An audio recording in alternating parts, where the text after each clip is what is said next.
and human races.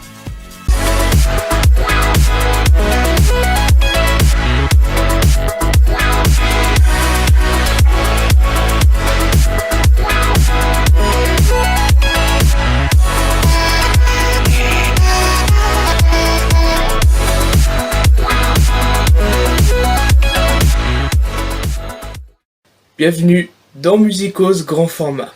Aujourd'hui nous allons retracer la carrière d'un duo de Français qui a su bouger tout le monde et qui continue de faire vibrer avec leurs chansons. Laissez-moi vous raconter l'histoire de Thomas Bangalter et Guy Manuel de Homem Christo. Thomas Bangalter et Guy Manuel de Homem Christo sont deux lycéens qui se rencontrent et avec leur pote Laurent ils forment le groupe de rock Darlene.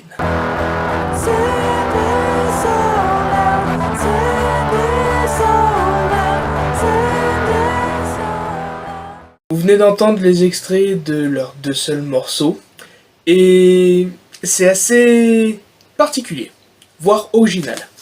Ça n'a pas fait succès, mis à part auprès de la presse, plus précisément de la presse britannique, qui les a qualifiés de Daft Punky Trash. Retenez ça parce qu'on va la réutiliser plus tard cette critique.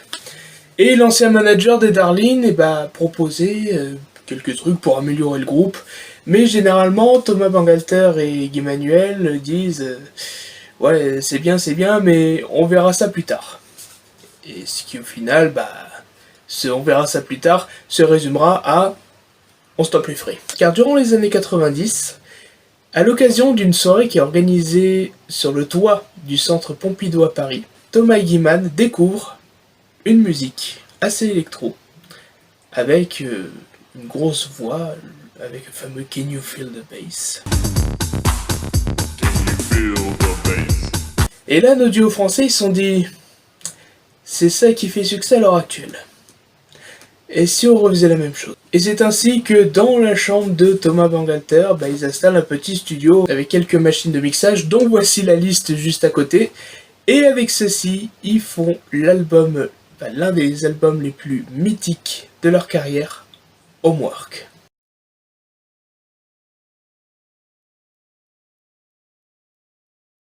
Vous venez d'entendre quelques extraits d'Homework avec sûrement quelques morceaux qui vont vous dire quelque chose. Mais avant ça, en 1993, ils lancent The New Wave, leur toute première composition.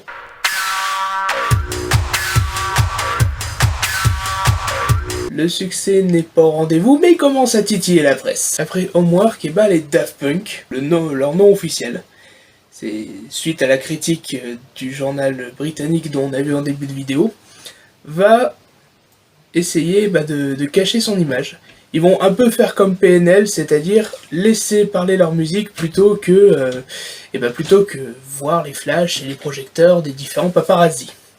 Et donc ils vont cacher leur visage de différentes manières, enfin assez what the fuck, genre ça. C'est non. C'est les débuts, mais bon, on n'est pas sur quelque chose d'assez fifou, quoi.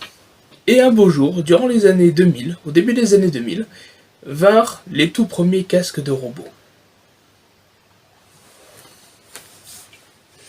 Et en 2001, il sort un succès interplanétaire dont tout le monde a sûrement entendu un morceau de leur album, Discovery.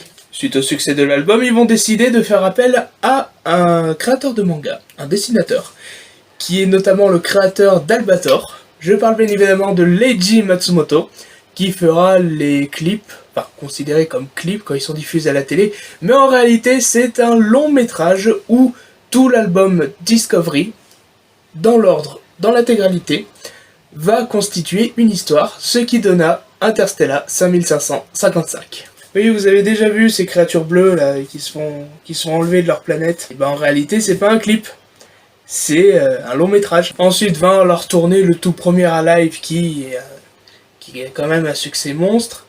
Et en 2005, ils ont eu un petit remous, un petit coup de mou, avec Human After All, dont l'album est le plus détesté des fans. Et là, on sent que du côté de Daft Punk, c'est pas trop ça, ils continuent à chercher, mais ils sont un petit peu fatigués. L'album a été composé quand même en 2 semaines, et les autres albums ont été composés en 4 ans. On sent qu'il y a un petit essoufflement. Mais pas pour longtemps. L'année suivante, en 2006, au Coachella Festival, le fameux Alive 2006, qui sera réédité en album Alive 2007, va tout casser. Si bien que certains artistes électro, comme par exemple Skrillex, ont été influencés par le Alive 2006, et grâce à ça, Skrillex a pu lancer sa carrière, grâce à Alive 2006. Et puis, entre-temps, entre Alive 2006 et les Random Access Memories, rien. Ou plutôt si, un long métrage qui a été présenté au Festival de Cannes, qui s'appelle Electroma. Le synopsis de ce long métrage, c'est tout simplement des robots qui veulent devenir humains. Et leur transition fut un échec, et ils ont décidé de... Et les robots ont décidé de s'éliminer, un de s'autodétruire, retenez ça parce qu'on va revenir là-dessus, et l'autre va s'immoler avec le feu. Mais avec son casque qu'il aura cassé en 1000 morceaux. Ensuite vinrent Random Access Memories en 2013. Et pour cela, les Daft ont décidé de frapper fort et de s'inviter au Coachella, toujours, mais avec une petite publicité qu'ils vont mettre en place sur un écran géant.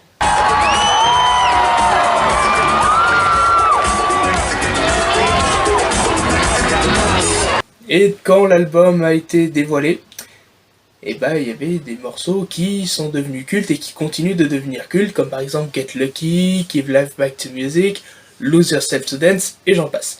Malheureusement, je peux pas vous montrer des extraits parce qu'avec le Content ID, YouTube, droit d'auteur, etc., cette vidéo n'aurait pas existé, quoi. L'année suivante, en 2014, Grammy Awards pour Random Access Memories, 5 Grammy Awards récoltés par Daft Punk, ce qui est quand même pas mal, avec une prestation où Stevie Wonder décide de faire une collaboration avec les Daft, ce qui donne bien sûr cette collaboration assez mythique. Après Random Access Memories, certains disent qu'il y aurait un prochain album, voire un Alive 2017.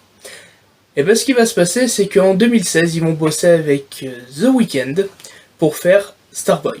L'album Starboy fait quand même un succès, se diversifie, mais les fans attendent un nouvel album, voire un live 2017. 2017 passe, pas d'alive, pas de nouvel album, et en 2021, ils reviennent, mais pas pour un nouvel album.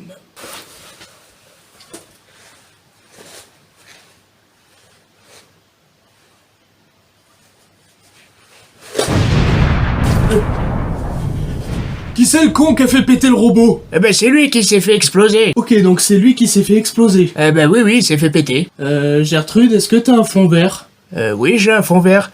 Par contre, est-ce que t'as une photo du décor? Oui, je dois avoir ça en stock. On peut continuer au fond vert. Et oui, en 2021, les Daft Punk reviennent pour annoncer leur séparation.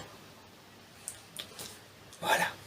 Avec justement un extrait d'Electroma où on voit Thomas Bangalter exploser. Extrait de Electroma, dont vous venez de voir une reconstitution de très bonne qualité.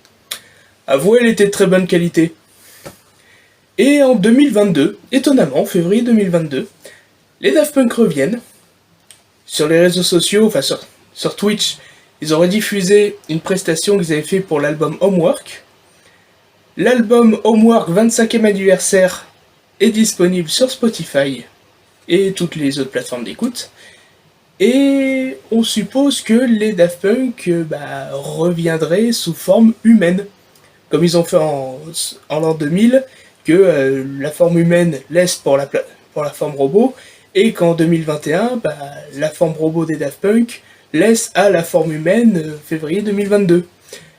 Je sais, c'est une théorie dont les fans sont partis assez loin, mais est-ce qu'ils vont vraiment revenir en duo? Point d'interrogation. Pour l'instant, une chose est sûre, c'est que Thomas Bangalter a composé quelques compositions instrumentales pour le rappeur Lil Wayne. Et du côté de Guy-Man, c'est vrai que entre 2013 et 2021, il a notamment écrit pour Charlotte Gainsbourg, il a écrit pour Kavinsky, c'est lui la fameuse voix dans le morceau Night Call, mais il va continuer de travailler avec les autres. Ce qui est un bon choix. Une petite collaboration, ça fait pas de mal. Donc ce qui est plutôt sympathique. En attendant, les Daft Punk ont bercé des générations et ils continuent de bercer des générations. Ce numéro de Musicos grand format est maintenant terminé. On se retrouve dimanche à 15h30 pour Musicos Hebdo. En attendant, n'hésitez pas à me suivre sur les réseaux sociaux, à vous abonner et activer la cloche pour être notifié de mes prochaines vidéos et des prochains épisodes de Musicos. Je vous souhaite à tous une très bonne journée, une très bonne soirée, peu importe à l'heure où vous regardez cette vidéo. Et je vous dis à la prochaine.